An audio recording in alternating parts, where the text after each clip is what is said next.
Falmerevantsika rehetra maikaragana eto amin'ny fanolorana rojonan'io andro manderan-tany ho an'ny zoan'ny mpampanofatena na journée mondiale des droits des travailleurs et travailleuses du sexe. Pampanofa vatagna zany vaiavy na misy lalahy koa mivarotra aigny anazy amin'ologno.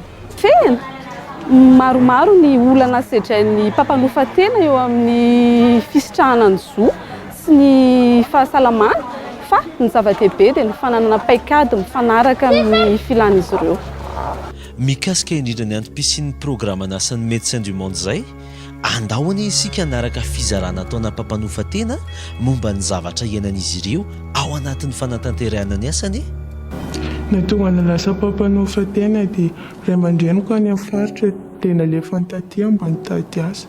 Tonga taty tsy nahita asa dia tsy maintsy niafy tamin'io. Nampatonga na ho lasa mpampanofatena travesti izay dia en tant que za travesti moa dia sarotrarotra ho an'ny orinasa na ny olona iray ny ampiasa anao satria anao hoe travesti. Eo koa moa fahasarotan'ny fiainana izay raha malala ankehitriny.